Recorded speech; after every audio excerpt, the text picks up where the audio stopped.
Welcome to another episode of Designing Dreams in the Haas. I'm your host, Tyler Swartzmiller, principal designer and owner of Haas Studio. The point of this podcast is really to bring in designers, influencers, architects, and installers and get their insight into this industry, kitchen and bathroom. I'm here today with Maggie. Thanks, Maggie. Thanks, Tyler. I've known Maggie now for almost 10 years, which is crazy to say that. Yeah. I met you when you were first at Car Supply. Yeah. So I always love to start out the podcast by understanding how did you get into this industry and what is your background? Sure. Let's kind of start there. I am from California, so I was Okay. born here in Columbus, Ohio. And then moved to California. This is all relevant, by the way. Yeah. When I'm I not was just a little starting child, like when I was a child. When I was a baby, 700 years ago.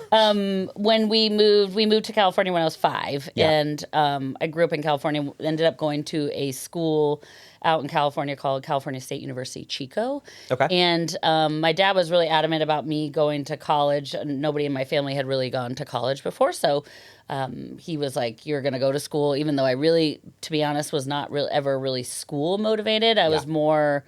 I always had an interest in taking things apart and putting things back together as a kid.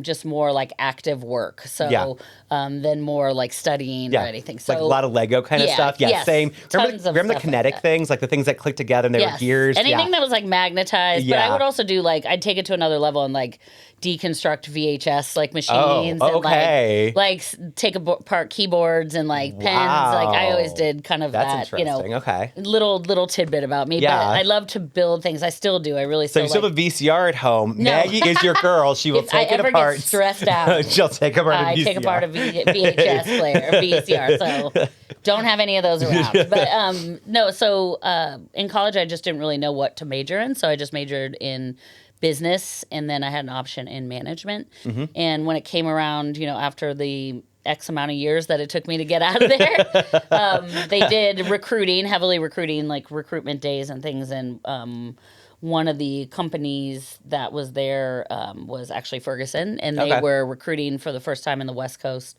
And I took an interest in the fact that their management program started from like warehouse through like learning how to operate shipping and receiving, and then going inside sales, and then through their. So that's how I kind of went into the plumbing side of it. Yeah. And then it kind of stuck. I did really enjoy it. And then over the years, I moved companies and then ended up moving out to Ohio again. And then obviously was with Car Supply for 10 years. And that's the plumbing side of it. And then this opportunity came up with Visual Comfort to me in the lighting side of it. So that's kind of like my progression to where I'm at today. But I've always had an interest in the construction industry in general, like because of, I think, my interest in taking things apart or seeing things being built from like kind of just nothing. You know, it's kind of a feat in itself. Well, that's the fun thing about construction is, especially, you know, having different parts of it, having new construction and remodels. Sometimes you literally see from the ground up. And sometimes you see it's already up and then it goes back, get down, and then so way back different, up right? again. Like it's so different. But so it's very cool to see.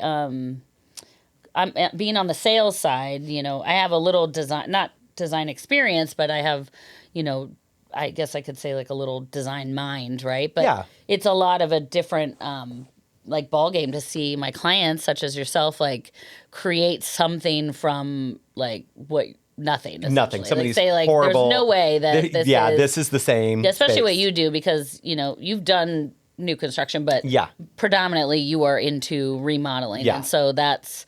Seeing that be like, there was a wall where, or how short were the ceilings, or what happened here. So I always love those before and afters where people are like, that isn't the same house. They're like, no, it is. I know it doesn't look like it, but like if you look at that angle, you can see like the refrigerator in the back corner, and like putting that piece that puzzle together. Sometimes people are like, wow, that is the same house. Somehow. Yeah. I mean, on the outside, a lot of times too, you're like, this is still the same house on the inside. Yeah. And, like, you walk in, like you had done that house in Grandview that was on that the Grand View or the tour. The narrow home and tour, that yeah. was like one that you opened up that whole space. Yeah. And that was like, you know, you didn't do too much. I mean, you did a lot, but Yeah. like you just created a space that was so much more helpful for the homeowner. So Well, I always find it's really interesting. People think they need additions, and it's not that they need addition. They just need a better use of their space. Yeah. And I think that's the hard part. So many people are like, oh, add space. And it's not always an adding space thing. Right. It's a reconfiguring and rethinking of your space. Yeah. Like my biggest one is like, you know, eat-in kitchens. Do you really need a eat-in kitchen and a dining room and a bar at your island? Like, how many times do you actually eat there? And the way I can live my life is I look at my mortgage and I look at the square footage of my house. I want to make sure every dollar I spend on my mortgage every single month, I'm using. I don't want a dining room that I use twice a year. When people tell me that, I just think, God, how much money do you use every single month to pay for that dining room you never use? Right. That's not how I want to use my money. I or want you to just look at it, like to like look at it. know. Or just to be a junk collector. Let's Yeah. look at these spaces that you don't use in your house and how can we reconfigure these? You know, the interesting one I've been seeing a lot is taking dining rooms and turning them into like extra pantries or like laundry rooms or mud rooms, because so many houses are not adequate in terms of those spaces, you know, especially with kids and sports. A lot of these houses built in the 80s, 90s, people did not understand all the sports equipment, all the stuff kids have these days. And then hockey, like if kids play hockey or any and of football, that stuff. I mean, those pads are and they're gross too. Stinky. Those can stay in the garage. But then like all the tablets and computers. I mean, my nieces, they not only have a computer, they also have a tablet for school. And then it's the charging, and then it's all a thing. So really understanding and how to better use the space is always and that's helpful. just that initial conversation. It's the initial conversation. Yeah.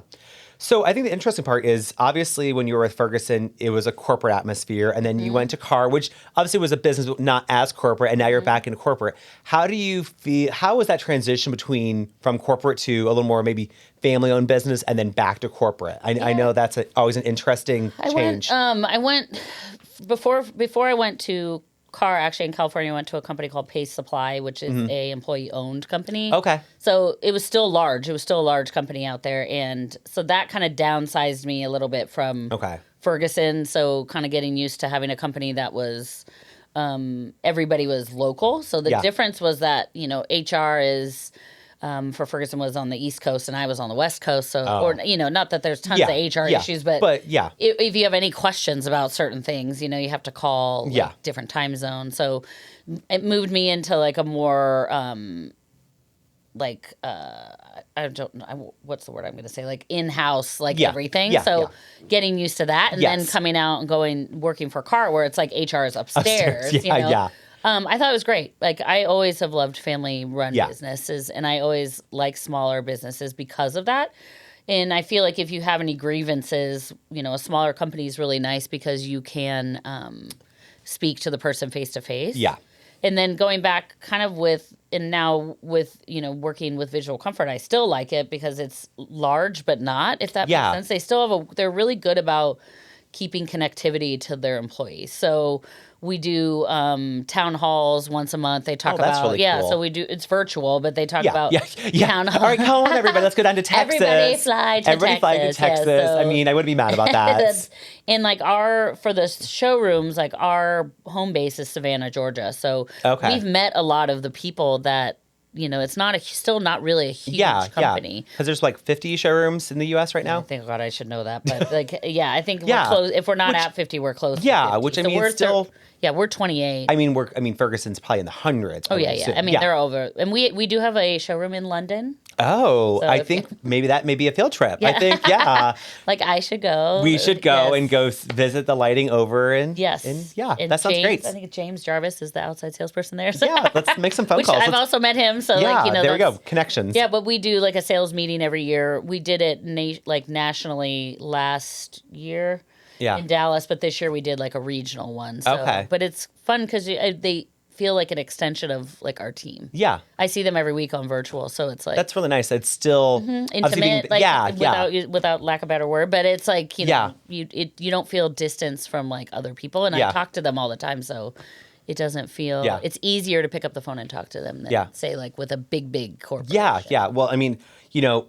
it's crazy all this stuff that happened because of COVID, but like these like town halls, Zoom connectivity has been such a great thing with that, and be able to connect with people, and even like things that could be phone calls. I actually now like, hey, let's hop on Zoom really fast. Yeah. Just to have that kind of face-to-face time is really helpful, honestly. Yeah. Or like, hey, I need to show you. Yeah. Like, as for an example, with what we do with lighting, hanging light fixtures, say you had a project where you couldn't be there, or somebody couldn't be there, I could say like, let's jump on Zoom or like FaceTime real quick. Yeah, whatever, yeah. Do you like it at this length, or what do you think about this length, of the light fixture, and we can go from there. But it just makes it so much easier, especially even like finishes. Oh yeah. Showing clients finishes in the showroom. We use FaceTime quite often, actually, and the showroom staff does too. So it's been kind of helpful that way. But I'm trying to think of what we did before. I know. It's literally 4 years ago. Just on calls? I think we were on calls constantly. I think, the amount of driving we did was so much more. It's like, I can take this out to you or do that. Where now it's like, I can just hop on a Zoom. I can do a FaceTime, any of that kind of stuff. So it is interesting.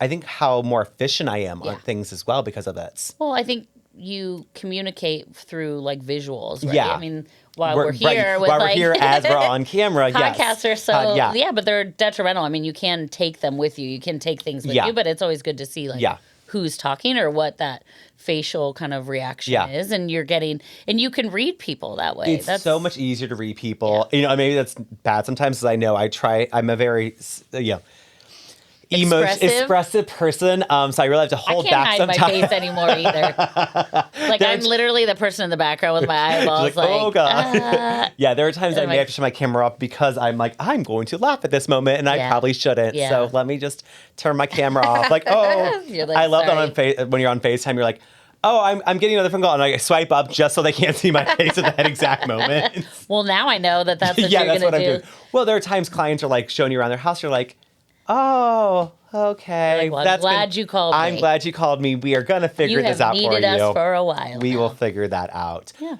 That's awesome. Yeah. So I know one thing that is always interesting to get your take on is being a woman in kind of a construction industry, which is hard sometimes. I know you're kind of on the outer ranks of construction, but you're still part of it. And especially now, it seems like you're on job sites more than ever before. Lot, every day. Yeah. So what's your take on that? I love it. Do you? Okay. I mean, being a woman. Being a woman. Okay, just that's like fair. Yeah. I mean, I'm. I don't hold back with. So there's a progression. 21-year-old me would be way different than. Yes. I was working in plumbing, and I had all men, and I remember I was working at the counter at a plumbing at Ferguson, and I had just gone through the whole warehouse training and come in and. A lot of the plumbers were like, what? They let women in plumbing these days? And like, and for some reason they still have Southern accents in California, so I don't understand that. Y'all happens to make its way out there. But, and I was like, and do they let plumbers shower? I don't, right. So what is me? I just give it back to them. But that's always kind of been my personality. I guess I probably wouldn't have taken this on if I didn't feel that, I could kind of stand up for myself a little bit. But, that the doubt creeps in all the time. And it's like, am I doing what I should be doing? But I really feel like I've worked hard. And now that on job sites, I kind of call myself an advocate for people because I specialize in a certain thing, right? I specialize in lighting. And a lot of my interior design clients don't specialize in lighting. And it's a very confusing subject for them. So I always tell them, I said, why not let me be the advocate for you on a job site? Because, and it's nothing against electricians. Electricians are wonderful, and they're super easy to work with as long as you can speak like the language or listen to them. Because a lot of times it's just a lot of non-listening happening, right? So, or it's translating. And so that's kind of where I come in. It's like the designer wants this done because of this, but you have 30 years of electrician experience. Yes. So you're trying to say like this, but nobody's hearing each other because the language is getting crossed. So what I kind of do is like I say it goes in my right ear. Yeah, and you're translating it. And then comes out designer. And then it can go backwards. So I offer like I say a lot of times, do you want me to be on site for the electrical walkthrough? Yeah. Or do you want me to? And I said, no.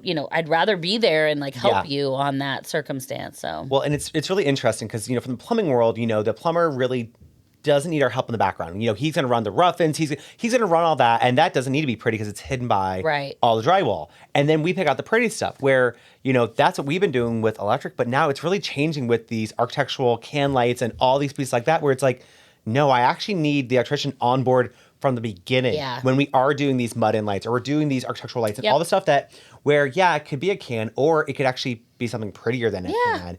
And I think that's a hard transition. Even as a designer, we're so used to saying, oh, yeah, throw in some whatever wafer you cans. want, right? So, and it's so horrible. I actually posted this photo the other day of this beautiful farm wall we did, and it was this refrigerator and then pantry next to it. And we got so many likes, and at the bottom, someone was like, yeah, but I can see those can lights. And it was 2 days after we had an NKBA meeting at your office. And I was like so mad at myself. I was like, you know what? Bad on me. Like, I should have spec'd better cans this place because this piece was so beautiful and the cans do stand out so much. I wouldn't be so hard on yourself. We don't be better though. Like, I have been doing this now for what, like a year and a half? Yeah. Actually, 2 years in August. Yeah. Actually, no. Let's be honest. Like, I started my position January of 2023. So really a year and a half. Yeah. And the verbiage that we're trying to instill is that you can do better, right? Yeah. But the hard part about that is the monetary aspect. Like, of course. And when that is like because you bid jobs out. Like a job you're starting today, you've bid out a year ago. Right. A year ago. So the patience factor has definitely like tested my mental state because it's like, I know that my clients like really want to start using the product, but it's just a matter of like having to you have to have that conversation early on. You got to have it early on. And I think the other hard part for us is, as spaces are more and more open, like, okay, in the kitchen, okay, I have 8 can lights. I can talk them into another $2,000. But then it's like, but if those are nicer, then doesn't the family room have to be nicer? And then the hallway, sometimes. It's this tumbling effect of it being, okay, it's a $2,000 change order. Now it's a $7,000 change order. Yeah. And that's the hard part it's super hard. And it's understanding, like, yes, there's areas that make sense. And like, down a hallway, do I really need those $300 can lights? Maybe not. Maybe I can get away with something else. Yeah. So, and it is, because most of our jobs that we're installing now, we're a year old. So we are trying to be really thoughtful about that now. And another big thing is the switching and everything. And having smarter switching and stuff like that is a game changer. Yeah. We just installed someone in our office and like, oh, one button turns on all this. One button turns to 50%. One button is 35%. And they're like, how did we ever live without this? Right. And now it's like, now that we have it, I'm like, and it's so minimal when you look at the actual cost of it. It's not like the cost. It's actually becoming very cost effective. It's so cost effective. As opposed to you save in different terms, like getting whatchamacallit, like when you do the pre-program states, turn the lights off at 10 p.m. Yeah. And like you're not leaving them on or you're not forgetting the light in the kitchen. Or granted, one kitchen light's not going to do that. But you know what I mean. But even like the Wi-Fi switches where it's like, oh, I really want to switch over on this side of the room, but I don't want to run wires over there. You can not just do a smart switch, cool. Put it in the wall, and the amount of money I would spend for an electrician to cut out the drywall, wire this, it's so much cheaper. I cut a hole in the wall, put a box there, put the smart switch, the Wi-Fi enabled smart switch, and then it just tells that thing, hey, I'm turning you off, and you're done. Never ceases to amaze me, like the stuff that I just saw the simplest thing. It's a plug. Like right now I have a plug behind my dresser and it drives me nuts. But they have those like you plug it in there and the cord goes up and you can mount another plug like 3 feet away. Oh, that's... so it moves it away from behind your dresser, but you still can plug things into that. That's so nice. You actually push your dresser back. Yeah, so your dresser, and it's not one off of those the wall flat, like that much. It's the flat plug, the flat you know? plugs, yeah. And then the cord comes out. Of course, it only goes off to the left. You're like, why can't I pick a side? Like, if you can do this, why can't I do right or left? Yeah, exactly. Right or like left, dash R, dash L. Yeah, like, right. But just some of the stuff like to make it easier. Well, the new LED rechargeable stuff that Circa or Visual Comforts come out with is absolutely amazing to where, hey, you want lights anywhere in the house now. You don't have to have an outlet. I mean, especially in some of these houses where basements are finished, what it would cost to put one outlet in the floor would be outrageous. Oh, you have to pull up the slab. Like nobody has to. There's so many things. You're like, or I can just take this off the charger and put it right into my an amazing amount of lights. I was in a house in Upper Arlington and they were on a slab, which you don't find too many houses that the main floors on a slab. Yeah. And I was telling her about that. I was like, you have this large living room where if you want to put like a floor light or a tabletop, and here we have, are now rechargeable Yeah. bulbs, light Yeah. bulbs that you can do. And she was like, when these come out, like, let me know. I'm like, well, they're like ASAP. So. Well, I think of these condos, like, Waterfront or Water's Edge and Miranova and all these that are literally on concrete. You can't add outlets to. How many floor lamps can we now install in these houses that we were never able to do before? I mean, that's a game changer. Yeah. Especially, I don't want to run a cord underneath a rug, blah, blah, blah. It just doesn't work. So, and they're task lights. I mean, a lot of times they're task lights. You'll have a ceiling light, but Yeah. I mean, they're like the running time, what, say 9 hours, I think is the running time. And then you have an extra, you just switch the bulb out. Yeah. Yeah. That's really awesome. Seems like, why didn't they come up with that? I know. I mean, they've been out there. Yeah. And obviously you can get different brands for it, but our company is just but that they connect they take with it your to a lights different level because they utilized our current inventory of like lights which is awesome. that we have, and Yeah. then I think eventually they're going to get to sconces. Yeah, I know. That sounds really cool. So you talked earlier about Maggie at 21. Oh Lord. So, for newer people in this industry, or people trying to get into this industry, what would be some advice you'd give to a younger person or someone trying to get into the industry in general? I mean, I'll kind of flip it a little bit and say, like, as a woman, don't be afraid to get into this industry. Just because of it's majority male dominated. But like, if you have an interest in, I mean, I took kind of I trusted my gut, and kind of decided to go with a company that I felt, was not what everybody else was going for. So people looked at me like, where are you working? They're like, what are you doing? Like, I kind of felt like my friends were going into like payroll for some reason. Like, a ton of my friends went into payroll. Absolutely horrible. And a lot of them got laid off like not too far after because I did make it through the recession. Yeah. And not a long time ago. We don't speak in time frames. It's totally fine. Yeah. So a recession. Yes. Right.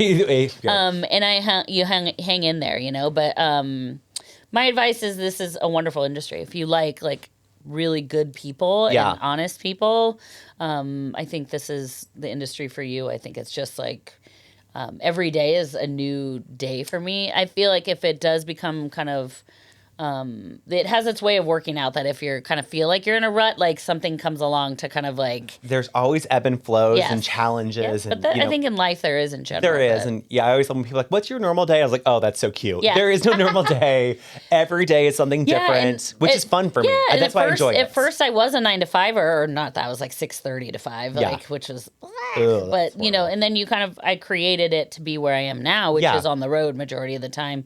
Or, in our showroom helping with selections and things like that. But that's just kind of like a goal. I had a goal to get to the point that I'm at now. How I got there was not conventional. I mean, it took maybe a little bit longer for me to get there, but that's, it doesn't matter how long it takes you to climb the mountain. Yeah. Right? No. Well, and I know you've been part of NKBA for a while, and I think that's probably been part of your journey. It's been part of mine as well. And that really helped, do a lot in my career. And I know I'm sure it's helped you along yours as well. Oh, well, I mean, networking. Yeah. Huge. Yeah. Networking in this industry is super important. You can't really get where you forward without networking. No. Yeah. That's just kind of part of the gig. Granted, I don't think we do as well. You still do a ton of networking. Yeah, you got to meet new people. I know, and so I do when I can. You know, so, but it's funny because I remember when we were young and doing NKBA every day. Yeah, every day. And then I remember the older designers. I was like, "Are you gonna come?" And they're like, "Oh no, honey. I did my time. I did that." And I was like, "Why not?" And now I kind of feel like it's kind of coming up there too. But But then when I say that, I really have to kind of pull myself out of that because there's so many new people and new designers and younger. And as the city's growing, we are introducing to more and more people. Yeah. And it's crazy, this industry. I feel like I know a lot of people in this industry, and then someone will say a name, and I'm like, oh, I've never even heard of that person. And I look them up, and I'm like, wow, they do great work. I keep finding more and more designers and contractors, which is awesome. And a lot of times they're like, oh, yeah, I used to work for X builder or used to work with X designer firm, and you're like, oh yeah, okay. And again, another thing from COVID, I really think is, when I think a lot of people had layoffs during COVID, people went out and were like, I can do this by myself. And I think it's so great. We opened a little bit before COVID, so luckily we had a little bit of buffer before that, but it is interesting how many people left places and then started their own thing. And now this is where we're getting these smaller businesses that are just also thriving, which is great for this Or our friends city. are finding out that they can be business owners. Yeah. And they can be independent in where they didn't maybe know that they could do that before. and were settling for something that they didn't want. Now they're doing their own thing and succeeding at it. Yeah, it's really cool to see that. It really is. I mean, the place I was before, out of the 4 of us that were there, 3 of us left and started our own company. And it's great kind of seeing that and seeing, hey, look what we all did and what we've created. And it's so fun when you do see that for your friends and your colleagues and all that kind of stuff. Because the good thing is right now there's enough business for everybody. So like we're not like fighting for that one customer. Like, oh, we got to get that one. There's enough out there. I'm not fighting. I'm going to get the ones I want. And you get the ones you want, and there's going to be these ones that no one wants. And there's always clients that no one wants. That's such a great outlook. Yeah. Like, and I have that same outlook, too. I mean, obviously, I'm not the only supplier of lighting fixtures in the city. Maybe one of the best. But. I appreciate that. But, like, there are good lighting companies here in town, and that's wonderful because it's not always that way.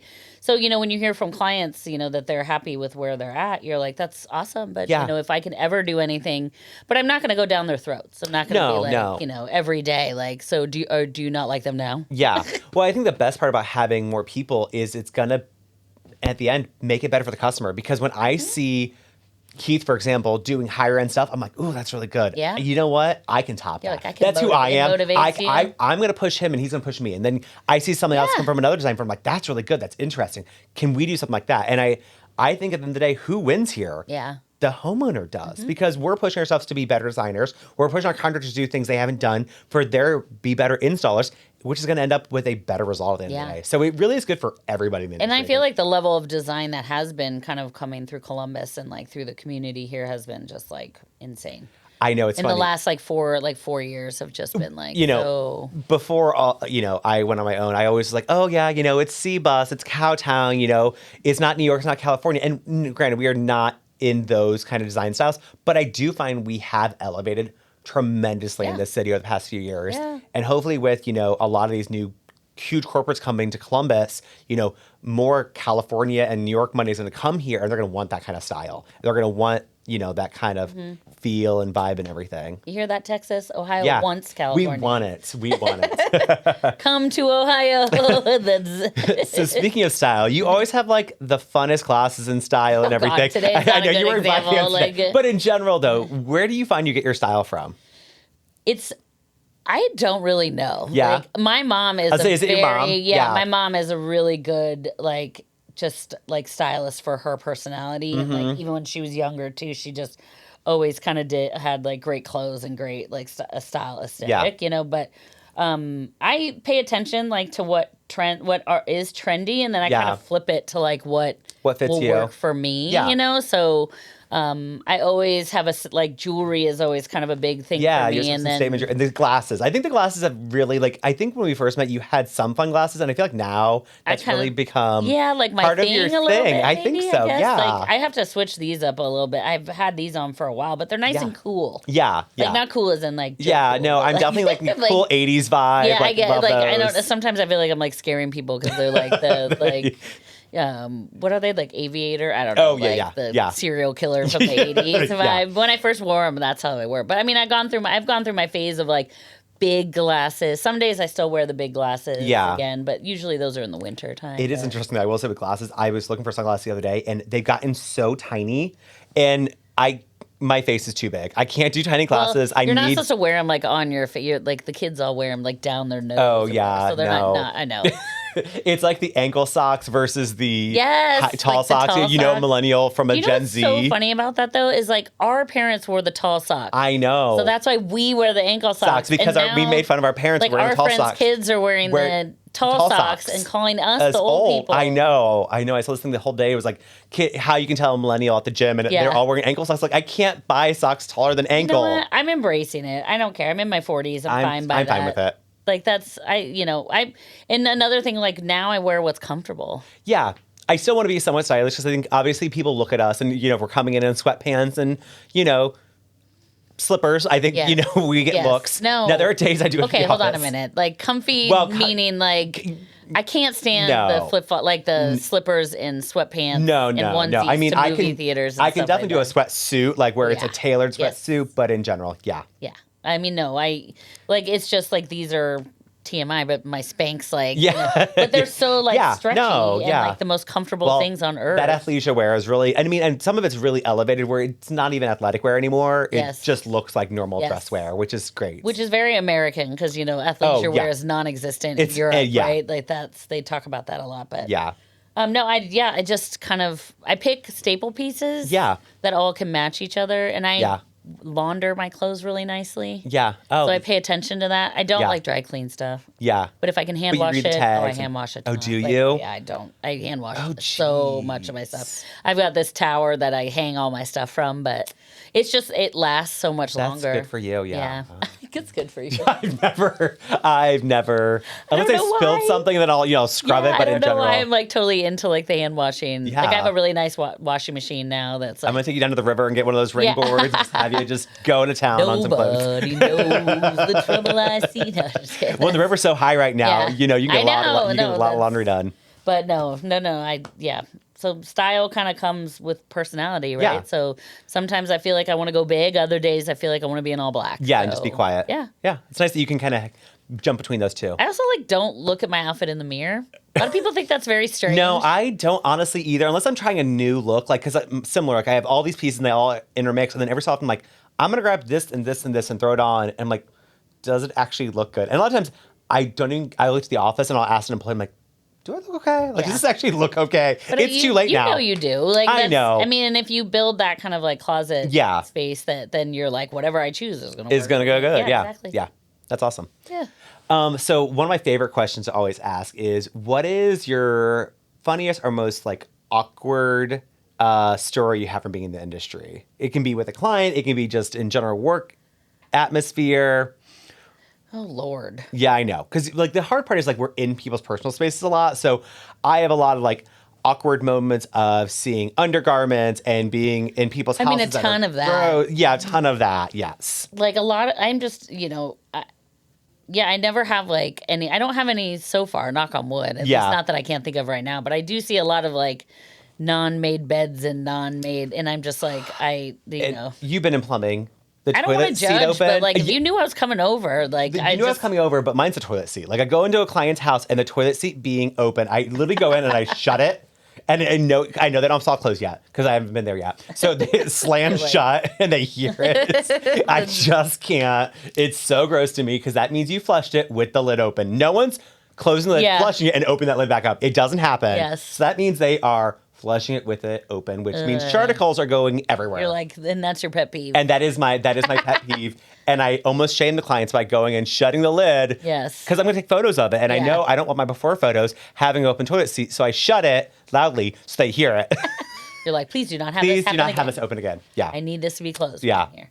No, I don't have anything like crazy embarrassing yet, which is lovely. Like that's probably now I'm gonna have something happen, I definitely jinx you now, and someone's gonna be like, "Oh, how much weight will the chandelier hold?" or something. Yeah, I think it's just more or less like just making sure I'm talking to like the right person. I've had that happen where I think I'm talking to some like the contractor, and it's really just like some random person, electrician, or somebody like often they're like, "Oh, do you think I'm Tom?" And I'm like, yeah. They're like, I'm not Tom. And I'm like, oh, okay. I get that. Yeah. Now I'm like, are you Tom? Yeah. And they're like, we had one the other day and it was a referral. So I don't think we had the lady's first name. We just had her last name. And we showed up and I was like, oh, hi, I'm Tyler, blah, blah, blah. And I started going through my spiel and she's like, okay, I'm the house manager. I'm not going to be able to help you. Like, you're going to have to wait for the owner. I was like, oh, okay, I'll just do that whole 5-minute thing I just did. She's like, I just felt rude cutting you off. So I just let you go down. I was so like, funny. Next time, please just tell me to shut up. Just interrupt. Just please interrupt and tell me to shut up. I talk way too much. I was at a house that we like walked through. I was dropping something off and I said something like, this house looks gorgeous.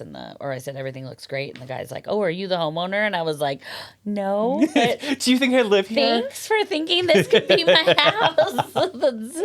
It's beautiful. It's actually one that John's doing in Franklin Park. That's a cool area. It's old and new. It's gorgeous. Love that. Yeah. Love that. Yeah. Well, thanks so much for coming, Maggie. Yeah, totally. This has been great. Yeah. So if you want to kind of prop up yourself and give everybody your details and who you work for. My name is Magi Creelman. I am the business development specialist for Visual Comfort Lighting. We are a manufacturer of lights here in the United States.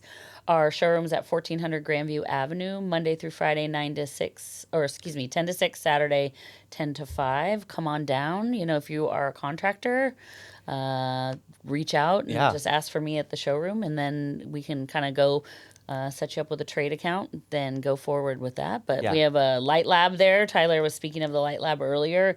It showcases our architectural lighting, which includes our channel lighting, under cabinet lighting, our recessed lighting, different levels and styles. So we do have good, better, best, and it's lovely. And we love to show it off to our clients, even if you're a homeowner and want to see that space too, like this, to just show kind of what we were talking about with elevating your recessed options in your home. Yeah, it really is amazing. Unless you have epilepsy, and then I'm really worried about people showing up to your showroom. Those lights like just turning on and off. We don't strobe. It's not like there's no disco they're not that party. Bad. No, it could be though. It could be actually a really cool disco You'd party. feel at home with that. Yeah, I really would. No, that's amazing. And honestly, those huge LED TVs you guys have that you can show things in scale too. We have our touchscreen That's TVs, amazing too. Which we can do. We have a 96-inch television, I think, that we can do full size chandelier. Yeah.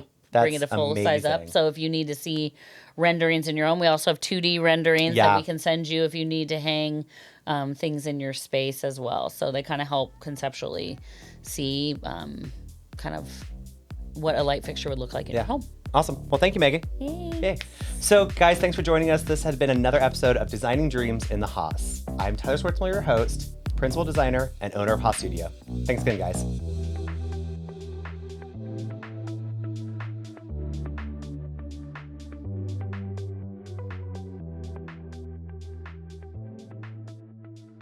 Boxland Media. Think big.